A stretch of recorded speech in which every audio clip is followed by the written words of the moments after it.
আসসালামু আলাইকুম viewers, price Bangladesh YouTube চ্যানেলের পক্ষ থেকে আপনাদের সবাইকে সুস্বাগত।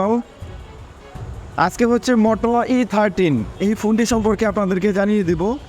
এই ফোনটির দাম এবং বিভিন্ন স্পেসিফিকেশন আজকে আপনাদেরকে জানিয়ে দেব, যার ফলে আপনারা বুঝতে পারবেন এই ফোনটি আপনাদের কেনা ঠিক হবে নাকি ঠিক হবে না। তো ভিউয়ার্স, প্রথমেই বক্স কন্টেন্টে কী কী থাকছে একবার দেখে নেই। বক্সটি খুলে প্রথমে পেয়ে যাবো হচ্ছে ডিভাইসটি, এরপর আপনারা পেয়ে যাবেন ট্রান্সপারেন্ট ব্যাক পার্ট,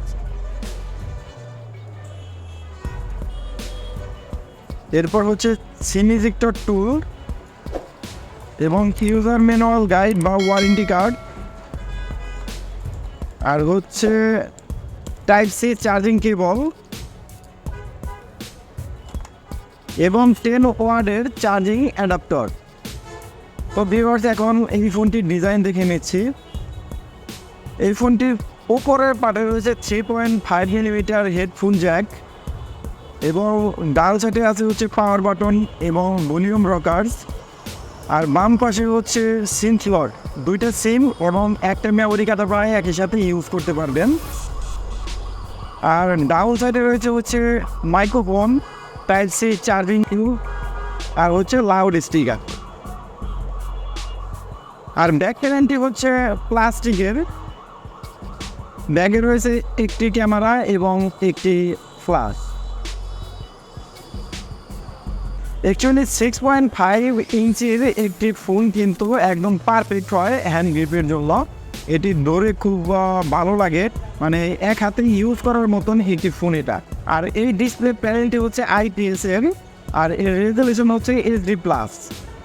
তো ডিসপ্লের দিক থেকে মোটামুটি প্রাইস রেঞ্জ অনুযায়ী আমার কাছে বেটারই মনে হয়েছে। এখন আসি ক্যামেরা সেকশনে।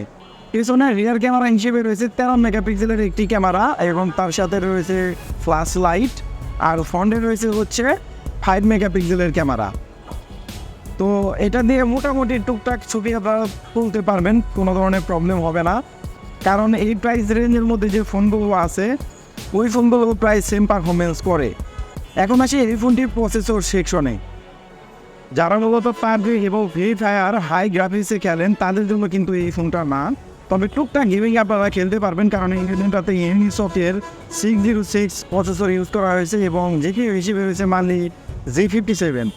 তো টুকটাক গেমিং আপনারা করতে পারবেন, যদি এটা গেমিং ফোন না তারপরও টুকটাক আপনারা গেমিং করতে পারবেন। আর এই ফোনটিতে ব্যাটারি আছে 5000 mAh এবং 5000 mAh ব্যাটারিকে 10 ওয়াটের চার্জিংয়ের মাধ্যমে চার্জ করতে পারবেন।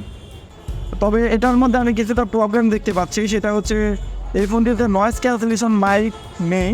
এটি দিলে বেটার হতো, তবে এই প্রাইসের মধ্যে মোটামুটি অনেক ফোনে এই ফিচারটি নেই। সেক্ষেত্রে প্রাইস রেঞ্জ অনুযায়ী এটাকে মেনে নেওয়া যায়। এবং আরেকটি প্রবলেম হচ্ছে এই ফোনটিতে কোনো ফিঙ্গারপ্রিন্ট স্ক্যানার ইউজ করা হয় নাই, যদিও এটাতে বিকল্প হিসেবে প্যাটার্ন বা পিন বা ফেস আনলকের সিস্টেম রয়েছে।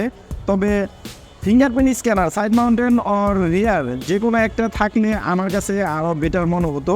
মানে এটা আমার প্রত্যাশা ছিল এই প্রাইসের মধ্যে ফিঙ্গারপ্রিন্ট স্ক্যানার থাকাটা।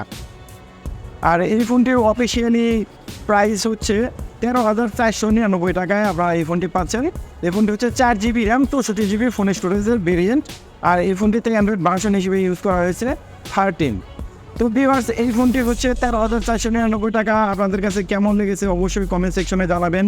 আর এই ভিডিওটিকে যদি আপনি একটু সহায়ক বলে মনে করেন অবশ্যই লাইক এবং কমেন্ট করবেন। দেখা হবে পরের ভিডিওতে। আসসালামু আলাইকুম।